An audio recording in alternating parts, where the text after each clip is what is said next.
Viewers, AR Rahman sir வாசிக்கிற மெலோடியன்ஸ்ல இருந்து இப்போ பயங்கர ட்ரெண்டா இருக்கிற லாபுபு பொம்மைகளை வரைக்கும் சைனாவுல உள்ள ஃபேக்டரிகள்ல எப்படி தயாரிக்கிறாங்கங்கறத பத்தி தான் நம்ம இந்த வீடியோல பார்க்க போறோம். சைனாவுடைய இந்த தயாரிப்பு முறைகள் எல்லாம் பார்க்க வேற லெவல்ல இருக்கும். இந்த வீடியோ பிடிச்சிருந்தா லைக் பண்ணுங்க, அப்படியே நம்ம தமிழ் கலாட்டா நியூஸ் சேனலை சப்ஸ்கிரைப் பண்ணி சப்போர்ட் பண்ணுங்க.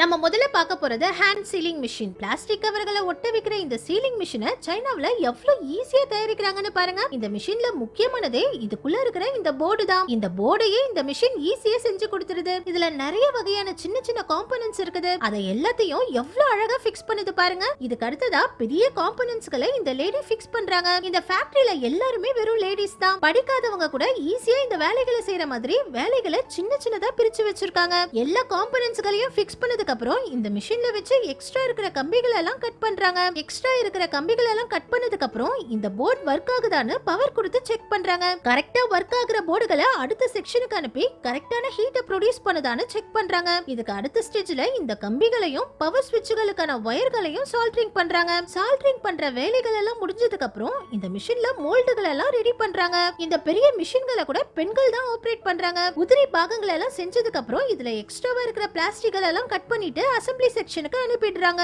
அசெம்பிளி செக்ஷன்ல முதல்ல மதர் போர்டை உள்ள ஃபிக்ஸ் பண்ணிட்டு அதுக்கப்புறம் சின்ன சின்ன உதிரி பாகங்கள் எல்லாம் ஃபிக்ஸ் பண்றாங்க. இதுலயும் கூட ஒரே ஆள் எல்லா வேலைகளையும் ஃபிக்ஸ் பண்றது இல்ல.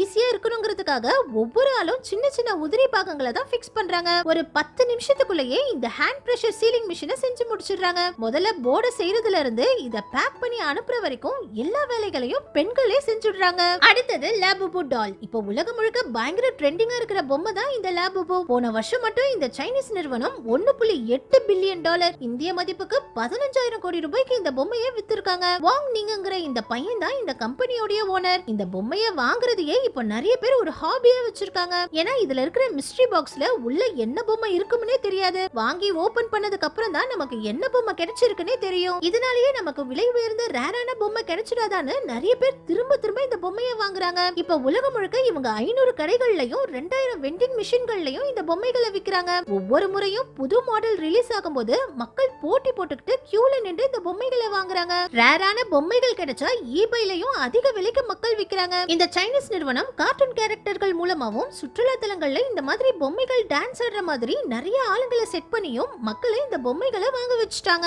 ஆனா சைனாவுல உள்ள ஃபேக்டரியில இந்த பொம்மைகளை ரொம்பவும் கம்மியான விலையில தான் தயாரிக்கிறாங்க. இதுல இன்னொரு முக்கியமான விஷயம் என்னன்னா, சைனாவுல தயாரிக்கிற இந்த பொம்மைகளை அதிக மக்கள் தொகை இருக்கிற சைனாவுல இத அதிகமா வாங்குறது இல்ல. வெளிநாட்டுல இருக்கிறவங்க தான் போட்டி போட்டுக்கிட்டு வாங்குறாங்க. நார்மலான பொம்மைகளை தயாரிக்கிற மாதிரி சாதாரண ரப்பர் மோல்டுகள்ல தான் இந்த பொம்மைகளையும் செய்றாங்க. தி மான்ஸ்டர் கிரியேட்டர்னு சொல்ற கேசிங் லங்கங்கிற இவரு தான் இந்த பொம்மைகளை எல்லாம் டிசைன் பண்றாரு. பயங்கரமான ப்ரமோஷன்ஸ் மூலமாவே இந்த பொம்மைகளுக்கு ஒரு ஹைப்பை கிரியேட் பண்ணி எல்லாரையும் இந்த பொம்மையை வாங்க வச்சுட்டாங்க. தாய்லாந்து கவர்மெண்டே இந்த கம்பெனி கூட பார்ட்னர்ஷிப் போடுற அளவுக்கு தாய்லாந்துலயும் இந்த பொம்மைகள் பயங்கரமா சேல்ஸ் ஆகி இருக்கு. தாய்லாந்து மினிஸ்டரே இந்த பொம்மையை வாங்கி வீடியோஸ் எல்லாம் போட்டிருக்காங்க. இந்த லாபுபு பொம்மைகளை பத்தி நீங்க என்ன நினைக்கிறீங்கன்னு கமெண்ட்ஸ்ல சொல்லுங்க. அடுத்தது மெலோடியன்ஸ். பொதுவா மியூசிக் இன்ஸ்ட்ருமெண்ட்களை உருவாக்குறது ரொம்பவே கஷ்டம். இதனாலேயே பெரும்பாலான மியூசிக் இன்ஸ்ட்ருமெண்ட்ஸ்களை கைகளால தான் உருவாக்குவாங்க. ஆனா இந்த ஃபேக்டரியில இந்த மெலோடியன்ஸை உருவாக்குறதுல 90% வேலைகளை மிஷின் தான் செய்யுது. ஸ்விசிகி நிறுவனம் தான் இந்த மெலோடியன்ஸை செய்யறாங்க.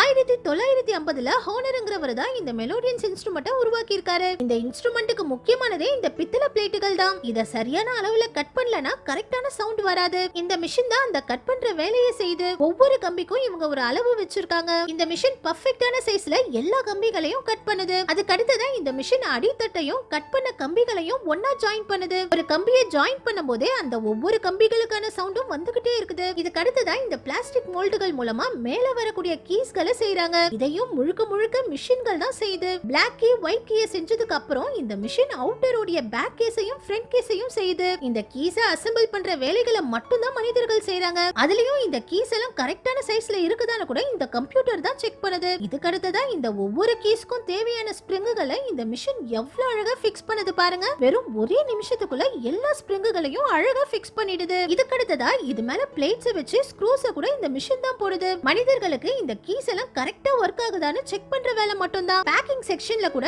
மிஷின் தான் ஸ்க்ரூக்களை போடுது. ஃபைனலா இதுல பைப்பை கனெக்ட் பண்ணி சவுண்ட் எல்லாம் ஒழுங்கா வருதான்னு ஒரு முறை செக் பண்றாங்க. அதுக்கப்புறம் இத பேக்ல வச்சு பேக் பண்ணி சேல்ஸ்க்கு அனுப்பிடுறாங்க.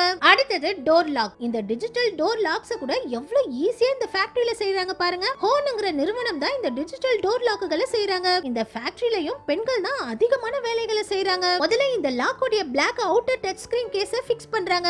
இத ஒரு சாதாரண ஸ்டிக்கரை பிச்சே ஒட்டிடுறாங்க. அதுக்கப்புறம் ஒவ்வொரு இடத்துலயும் நம்பர் மட்டும் தெரியற மாதிரி இந்த ஸ்பான்ச் வைக்கிறாங்க. இதுதான் இந்த லாக்கோட மெயின் போர்டு. இதுல ஃபிங்கர் பிரிண்ட்ஸ் வைக்கிற மாடலும் இருக்குது. இந்த போர்டை ஃபிக்ஸ் பண்ணிட்டு இந்த பிளாக் அவுட்டர் கேஸை வச்சு மூடிடுறாங்க. அதுக்கப்புறம் பேட்டரியை போட்டு டச்ல இருக்கிற எல்லா பட்டன்களும் ஒழுங்கா வேலை செய்தான்னு செக் பண்றாங்க. இதுக்கு அடுத்ததான் இந்த போர்ட்ல டோர் லாக்கோட வயரை கனெக்ட் பண்ணி லாக்னு கொடுத்தா டோரை லாக்கும் ஓபனும் பண்ணுதான்னு செக் பண்றாங்க. அதுக்கப்புறம் சின்ன சின்ன உதிரி பாகங்களை ஃபிக்ஸ் பண்ணிட்டு இந்த அலுமினியம் பிளேட்டை வச்சு க்ளோஸ் பண்ணிடுறாங்க. இந்த வேலைகள் எல்லாம் சின்ன சின்னதா பிரிச்சு வச்சிருக்கிறதுனால பெண்களே ரொம்ப ஈஸியா இந்த வேலைகளை செஞ்சிடுறாங்க. இதனால ரொம்ப ஈஸியா இந்த எலக்ட்ரிக் டோர் லாக்ஸையே செஞ்சு முடிச்சிடுறாங்க. அதுலயும் இந்த டோர் லாக்ஸ் எல்லாம் கரெக்டா வேலை செய்தான்னு செக் பண்றது இந்த ரோபோ ஆர்ம் தான். இந்த ஒரு ரோபோட்டிக் ஆர்மே எவ்வளவு அழகா டோர் லாக்ஸ் எல்லாம் செக் பண்ணுது பாருங்க. இது செக் பண்ணதுக்கு அப்புறம் தான் பேக்கிங் செக்ஷனுக்கே போகுது. இந்த ஃபேக்டரியிலயும் பெண்களே அழகா எல்லா வேலைகளையும் செஞ்சிடுறாங்க. நம்ம கடைசியா பார்க்க போறது பார்ட்டி பாப்பர். பர்த்டே பார்ட்டிகள்ல வெடிக்கிற இந்த பாப்பர்களையும் சைனாவுல தான் அதிகமா செய்றாங்க. கையில வெடிக்கிற பாப்பர்ல இருந்து